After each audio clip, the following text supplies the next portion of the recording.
Okay? My condolences to you guys. Right, want me to start with the 23rd Psalm? I'll sing these more and then I'll have them say what the will be on. Okay? All right.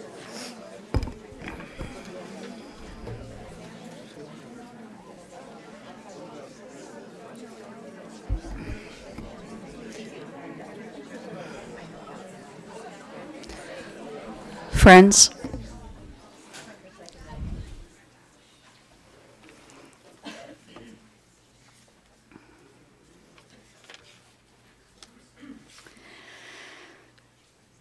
Mizmor LeDavid, Adonai roi lo echsar, Binot sheyarbitzeni ame menuchot yenachaleni, Nafshi yishovev, Yanacheni v'magle tzadek l'ma'an shemo, Gam ki elech begitz al mavet, lo irara ki atay imadi, shiftecha umishantecha hema yenachamuni.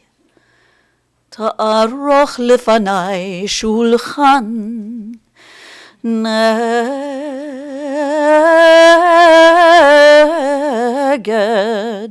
tzorirai, Dishanta v'shemen roshi kosiri vaya, ach tov v'chesed yerdifuni ko yamei chayai, Vishaveti beveit Adonai leorech yamim. I've chanted for you the words of our 23rd Psalm. As we face these most difficult moments with broken hearts, we often turn to the psalmist seeking comfort and strength. And so I invite you to recite these words with me now. The Lord is my shepherd, I shall not want. He maketh me to lie down. He leadeth me beside the still waters. He restoreth my soul. He guideth me in straight paths for his name's sake. Yea, though I walk through the valley of the shadow of death, I will fear no evil, for thou art with me. Thy rod and thy staff, they comfort me. Thou preparest a table before me in the presence of mine enemies. Thou hast anointed my head with oil. My cup runneth over. Surely goodness and mercy shall follow me all the days of my life, and I shall dwell in the house of the Lord forever.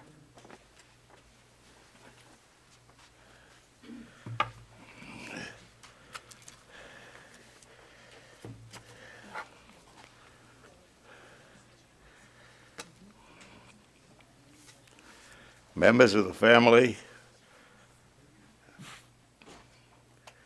friends assembled, we say that to you now, which we have been saying for nigh on 2,000 years. It was first said by the great sage Job. When people came, he lost his family, came to bring him solace and comfort. But when he saw them, he spoke to them first. And he said these words which we have been using for nigh on 2,000 years. Adonai Nosan, God gives life. Adonai Lakoch, and now in his infinite wisdom he has seen fit to return unto himself the neshama, the soul which he has created. Yehi Shem Adonai Mevorach, may the name of the Lord be blessed.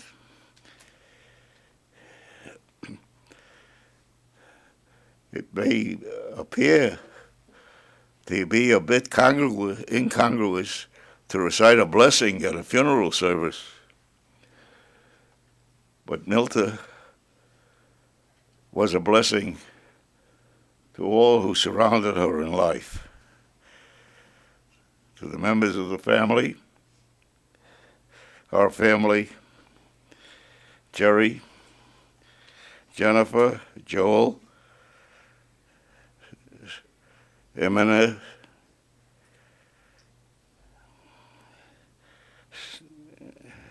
Bonnie Stewart, Hope,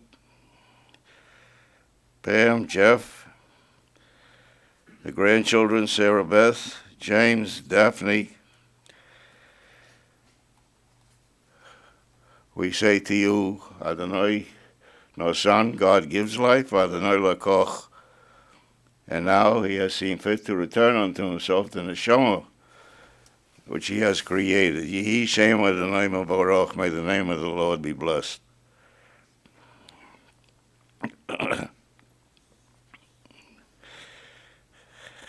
Milta attended Heights High, Miami U, and EEG Tech. She enjoyed long-distance running, cross-country skiing, whitewater rafting, camping, roller coaster. She went on a roller coaster. When she saw it, she said, I'm not going on it. And she went on it. When she got off, she said, I'm going again. That was Milta. She was quiet and gentle. She enjoyed reading. She enjoyed the Cleveland Orchestra. And also, talking about Cleveland, she enjoyed the Cleveland Indians. She enjoyed eating licorice. And she worked for the Heights Shaker Library Systems. I just have to remind the family and those assembled that today is the 18th, which is Chai. Chai is life. And Milta enjoyed life and enjoyed expressing it and teaching it to the families. That you, Jennifer, said she taught me how to be a mom. She taught many lessons in a quiet and a dignified way. She was really a person who you can enjoy talking to in a quiet and incisive manner. And now I'd like to invite some of the family members that want to say a few words about Jennifer to come to the podium and speak to us. I believe first we're going to call on her daughter Jen and her granddaughter Sarah Beth.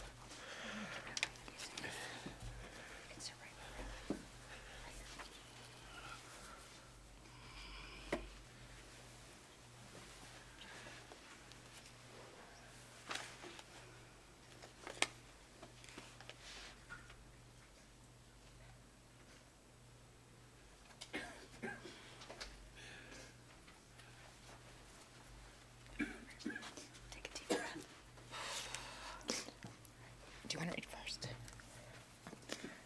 Hold on to her. Right up to this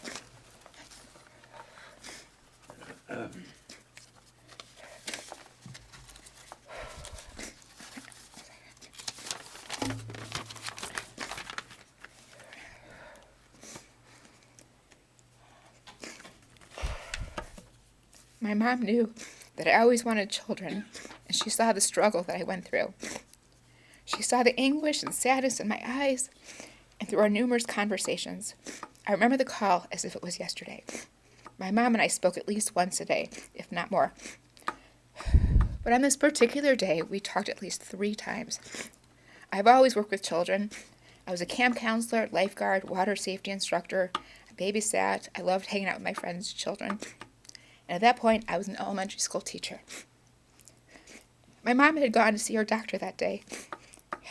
She wanted to talk. She called almost immediately after school had let out, and she told me she had a wonderful conversation with her doctor about adoption. It was not a foreign word to me, but I had so desperately wanted to be able to give birth to a child that was part of me, that would look like me, and that would continue our bloodline. She read a poem that her doctor had given her. And so I wish I could remember that poem, but what I do remember so vividly was the excitement and calmness in her voice telling me, Jennifer, it does not take blood to be a mom. It takes love, nurturing, and kindness. Adoption is so incredibly special and beautiful. There's so many out there, children that need a mom. Your child or children will be loved from your heart. It was soon after that I went on the adoption journey. It was a wonderful, exciting, the most important journey. I would come home from my classes and tell my mom what I learned. I remember the call that I received, and initially it was for a boy that was 5 years old. He was in kindergarten, and his name was James. That is all we knew. I remember calling my mom and my friends in pure daze and asking, what do I do? What do I need to buy them? What do they wear? What size do they wear? What do I need to get ready? I had no idea. My mom and friends laughed with me. We were finally prepared, and then the phone rang. There had been a change of plans. My heart sank, and I began shaking. Dread had come over me. What if they weren't going to give him to us? But they said no. There was a sister, a little girl, his older sister, who was 16 months older than James. Would we be interested? Are you kidding me? I was beyond thrilled. A little boy and a little girl. And her name was Sarah Beth. Here we go again. What do I need to buy? As soon as we received photos of both Sarah Beth and James, I made copies and sent them to my parents. I was about to become a mommy. Not Milta the mom, as she wrote on all of my notes in my lunchbox, but I was about to go on this fantastic, crazy, amazing journey called motherhood. James moved in first, and then Sarah Beth moved in 2 weeks later. My mom was my best friend. She had shown me what and how to be a mom. Throughout my own life, Sarah Beth and James had the opportunity to meet my mom and dad when they flew into Phoenix in May of 2015. I'll never forget the look in my mom's eyes when she first saw my beautiful children. One of the most memorable memories that I have is when Sarah Beth crawled into bed with my mom at the hotel. My mom was so happy. James told her some of his very silly 5-year-old jokes. My mom wasn't able to come in for the adoption, which happened on August 7, 2015. My mom, through her guidance, verbally, and when she wasn't able to talk, she showed me what being a mom means. She is correct. Being a mom doesn't mean that a child has to be born and carried inside you. Both Sarah Beth and James came from my heart.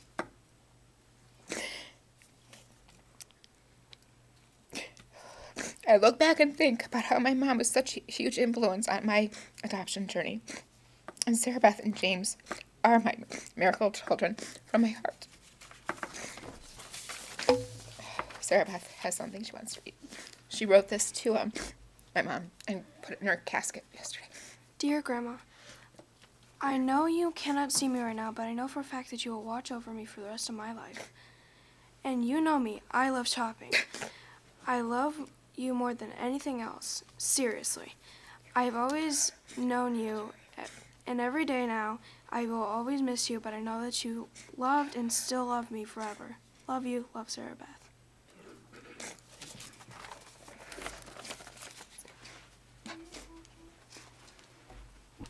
We'd also like to call on her son, Joel.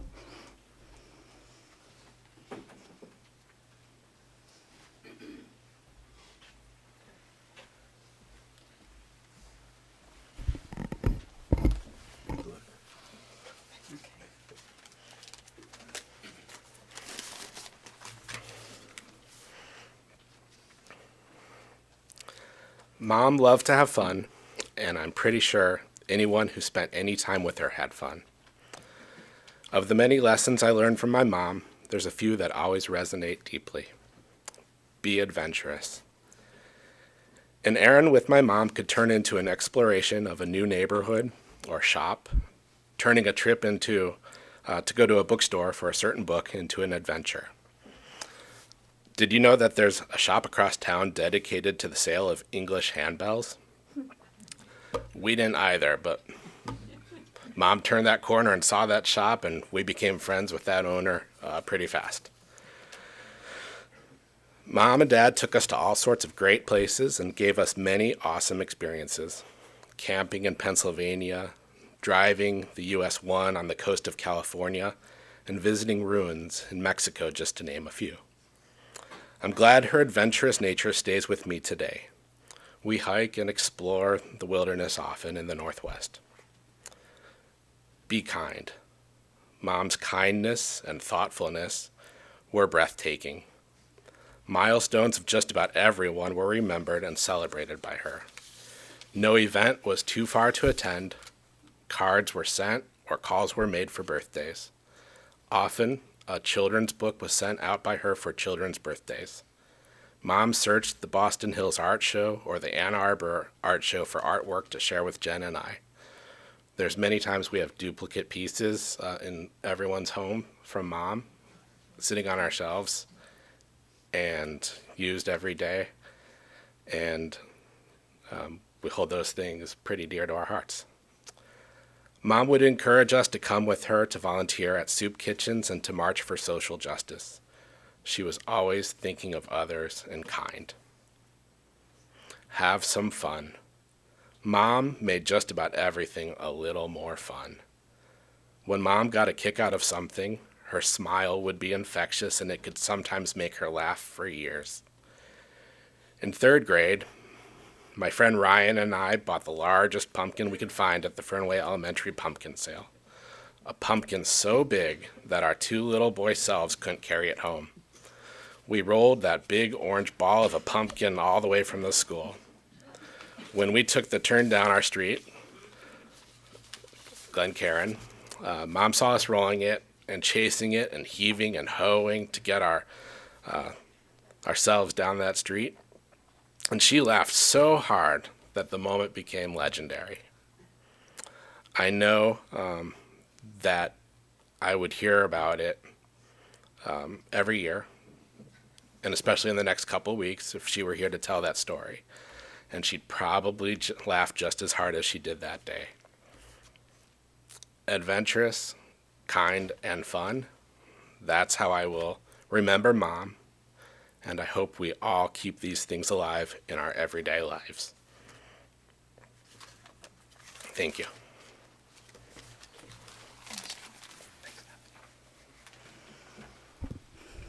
Milta was blessed with so many dear friends, and today we want to call on one of her dearest, Diana.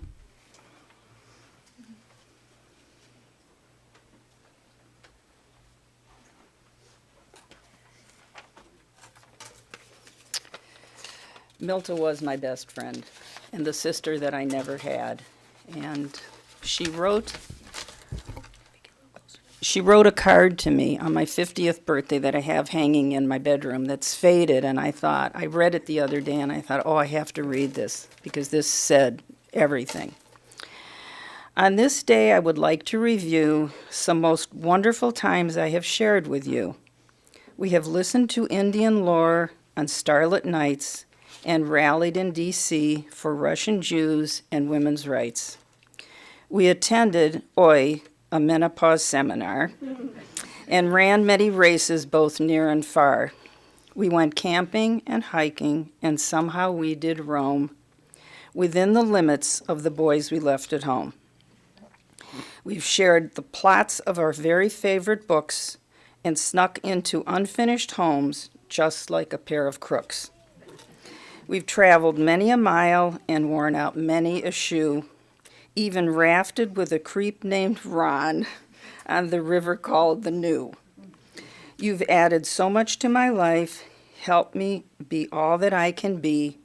So Diana, 50 years ago today, was a lucky day for me. Love always, Milta. And I felt the same way about her. I just wanted to tell one quick little story.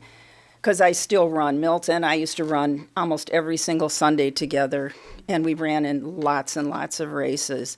And I was running yesterday, and I noticed a penny was on the street.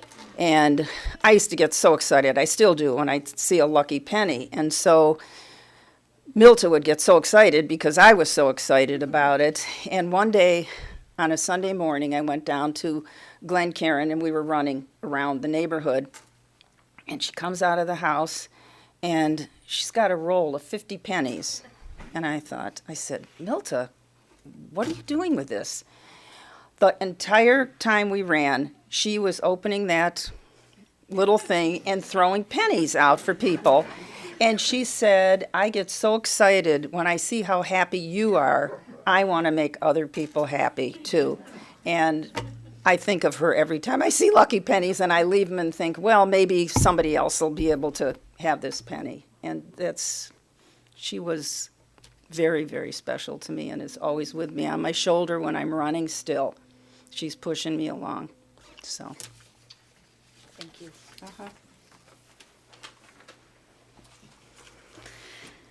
And Jerry, you asked that I share just a few of your memories. You reminisced that it was in 1966. You and a buddy decided to go to Nighttown to hear a band, to hear a singer. Milta was there that evening with a group of her friends. You said you met and you hit it off.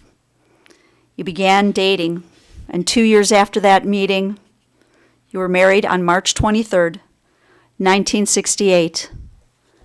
And this guy back here, Rabbi Rube, did the ceremony. You remember that evening it was a tremendous blizzard and people's cars were skating down Cedar Hill. But it was a tremendous start to a beautiful life.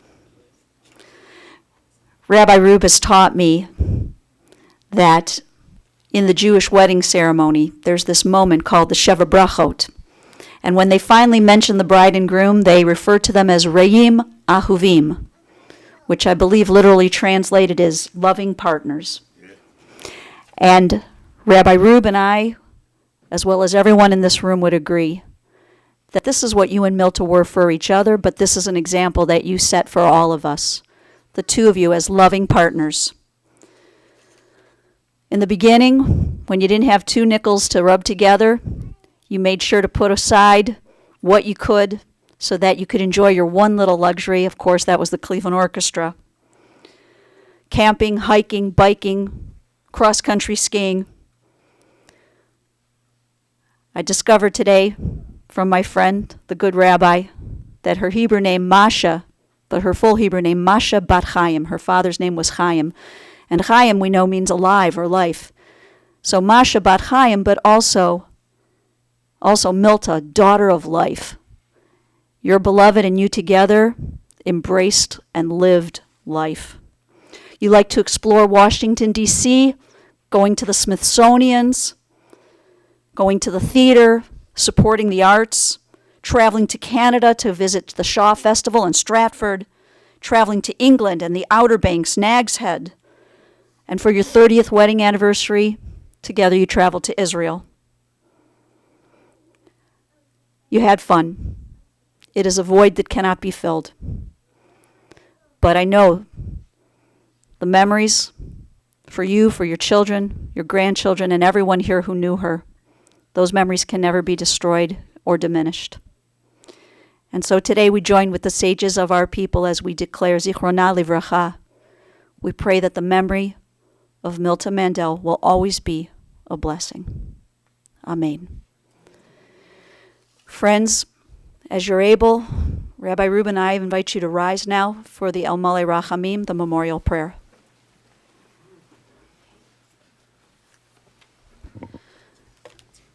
El Malei Rachamim, shochen במרומים, המסי מנוחה נכונה תחת כנפי השכינה, במעלות קדושים וטהורים, כאזור הרקיע מסעירים, את נשמת Masha Bat Chaim, שהלכה לעולמה בגן עדן תחי מנוחתה.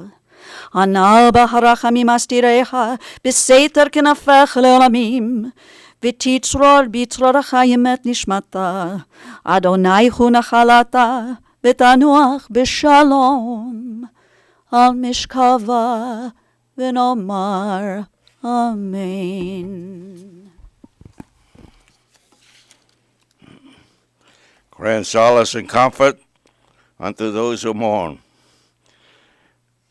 May their lives together help to sustain and add to the blessing which is theirs in the memory of the life of our beloved Milta. In the valley of the shadow of death, and beside the still waters, and in the green pastures, you, O Lord, are our shepherd. Be our strength and our shield,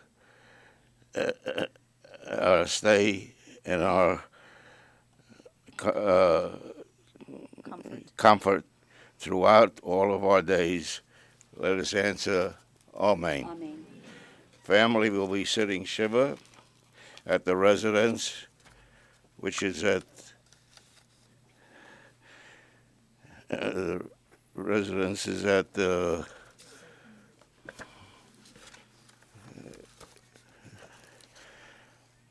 16715 Brigadoon in Chagrin Falls. Thank you. We can be seated.